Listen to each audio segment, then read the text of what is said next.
কঠোর সামরিক শাসনের চিহ্ন আর বিশ্বব্যাপী নেতিবাচক দৃষ্টিভঙ্গির ইতি টেনে অল্পদিনেই ইমেজ বদলে ঘুরে দাঁড়াতে চাচ্ছে মিয়ানমার। রপ্তানি বাণিজ্যের সফলতার পাশাপাশি পর্যটন খাতেও ব্যাপক নজর দিয়ে নানা কার্যক্রম শুরু করেছে দেশটি। এ কারণে দিন দিন বাড়ছে বিদেশি পর্যটকের সংখ্যা। মিয়ানমার ঘুরে এসে রিপোর্ট করছেন নাদিরা কিরণ। 5.5 কোটি মানুষের দেশ মিয়ানমারের বেশিরভাগই এখনো বনাঞ্চল। ইয়াঙ্গুন সহ যে কয়টি নগরে আধুনিকতার ছোঁয়া লেগেছে, সেখানেও বৃক্ষের সারি দেশটির প্রকৃতিকে রেখেছে সবুজ ও নির্মল। একদিকে পাহাড়, নদীর পাশ ঘেঁষে পরিকল্পিত শহর আর অসংখ্য ধর্মীয় স্থাপনাও দেশটির আলাদা বৈশিষ্ট্য তুলে ধরে।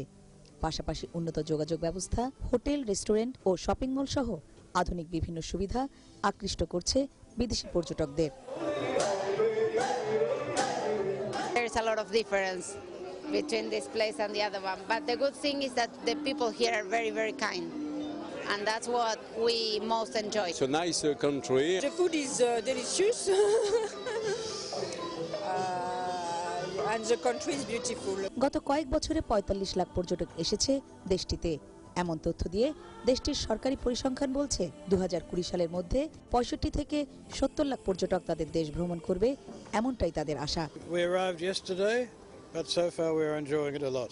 We are coming here to get to know this country and to see the country and to see the people, very, very friendly people, and that this country is opening for tourism. সামরিক জান্তার শাসনামলে মিয়ানমারে প্রবেশে কড়াকড়ি তুলে visa প্রদান যেমন সহজ করা হয়েছে, তেমনি দেশটিকে পরিচিত করতে বাড়ানো হয়েছে প্রশিক্ষিত ট্যুর গাইডের সংখ্যা। They want to see the separate the culture. Not only Shwedagon Pagoda, downtown area is one of the most tourist attraction. Every tourist, every company, we let our clients to visit this place. মাত্র গণতন্ত্রের পথে হাঁটতে শুরু করা দেশটিতে সামরিক শাসনের ছায়া বিদ্যমান থাকলেও পর্যটকদের জন্য বন্ধুভাবাপন্ন পরিবেশ চোখে পড়ার মতো। ধর্মীয় স্থাপনার পাশাপাশি প্রকৃতি ঘেরা দেশটিকে তুলে ধরার নিরন্তর চেষ্টা ইউরোপ সহ বিশ্বের বিভিন্ন দেশের পর্যটকদেরকে আকৃষ্ট করছে, যা বাংলাদেশের জন্য হতে পারে অনুকরণীয়। নাদিরা কিরণ, শিরোগা প্যাগোডা, ইয়াঙ্গুন, মায়ানমার।